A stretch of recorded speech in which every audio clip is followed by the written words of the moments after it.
I'm David Greco, Senior Car Handling Designer of F1 2018. I started my racing career in real racing back in 1999, karting in Brazil, where my dad bought me the first go-kart, and then I went up to Formula Renault in North America, and then I also did some races in Italy, the last one in 2013, with a car I just tested a few weeks ago, and then from there I switched into sim racing. The tests we did in Italy, we actually tested two single-seater, and it was very interesting to see the difference between two. One was 2008 spec and the other one was this year spec, so about 10 years difference, and the progress and the downforce difference was really amazing to see. We had a little bit of understeer on power, so I managed to give them some feedback to improve the car. In about 20 years of experience, I managed also to do many cool things, like being in Ferrari, testing cars at Fiorano, and in Vegas, doing a major eSport competition. And all this really adds to what I do at work. I joined Codemasters in 2014. It was April 7th, to be exact. And my job was to, step by step, go more towards simulation. And I really believe that every year we go always more and more towards the simulation. F1 2017, I believe, has been a very good step up from 2016, and the 2016 was a very beautiful step up from 2015.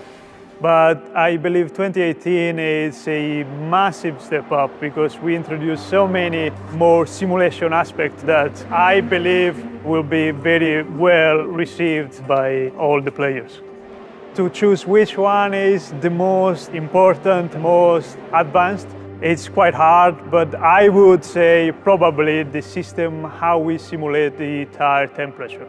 In F1 2018, it will be the first time in an F1 game that the tire temperature not only will be coming from tire surface, but it will also have tire carcass temperature, and that together with the tire surface temperature and the heat coming from the brake means that the player will have to carefully take care of the tire, not only corner by corner, but they have to think about maybe they can push for a few laps, and then they have to cool down the tires to be able to push again.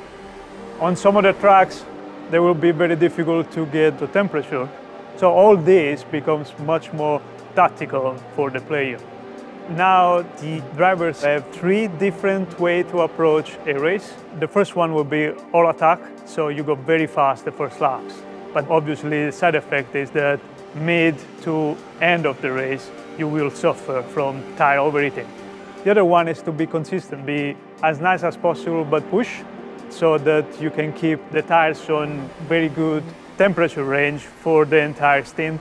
And the third possibility is that they really nurse their tire at the beginning and then they are very fast before they go and pit. The undercut or even the overcut, depending on the tracks, could be not easier but more effective, depending on the state of the tires at the moment you want to push. We managed to improve the simulation for the suspension and the chassis. We now run at 1,000 Hz, which is very fast and very detailed. And now you feel totally connected to the car, what's happening to the chassis, to the suspension, and to the tire. The shift of the weights are much more noticeable. And also the curbs and bumps now can actually upset the car, and the player has to think, is it okay to attack that curb or is it the curb too tall?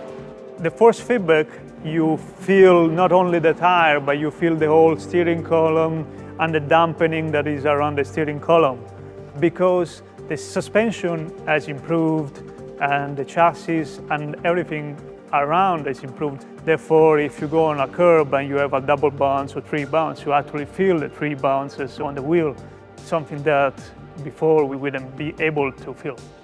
In F1 2018, The player can actually change the ERS, which is the energy recovery system. While racing, the ERS can be deployed using the MFD, the multifunction display that we introduced a few years ago.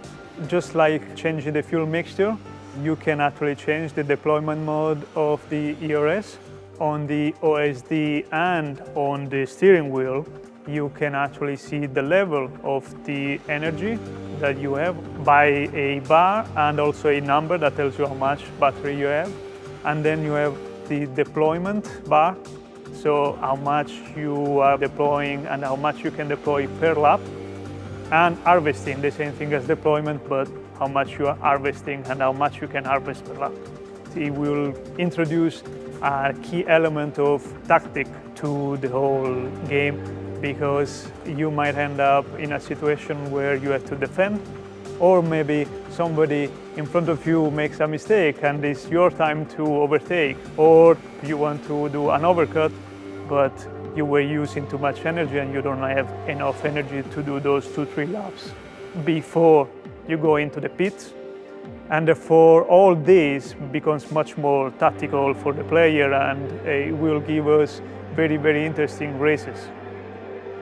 Players will be able to learn how to effectively use ERS through an ERS practice program. At the end of last year, we received a visit from a foam engineer, and I was able to learn many things, and he was able to actually share some key values of physics and handling of the car. So this year, we will be able to use real data, real downforce levels, drag levels. We managed to make some changes to the way the engine works. So now we have proper engine values for the power and torque. And also, I have to be thankful to him, because the idea of all the bulk and the carcass temperature actually came from him. And we actually together developed the best way that would be introduced in our game. I was able to compare to what I had done the previous years. And I was quite surprised that I was very close on downforce levels already. Not too close in the drag levels and the engine power. Actually, it's quite amazing how much power they actually produce and how much drag they also have, these new cars. Looking back in F1 2015, I am very happy where we got to, and I do have some ideas to further improve for 2019, because obviously we never stop. But we are very close to really be happy with the handling, the way the car feels, the force feedback, how it works. And this year we're very close to what I wanted from a simulator. In over 20 years of career between sim racing and real motorsport, I always came across questions like one title is more simulator than another title because it's very difficult to drive. With my real motorsport experience, I can say that real racing cars are made to have a lot of grip. To me, a simulator is not how easy it is to drive, how easy to make it spin. To me, a simulation is how many real life physical components we simulate. And especially this year, there are not many features that I can think of that we don't simulate. Just call it a game, to me, is not enough anymore.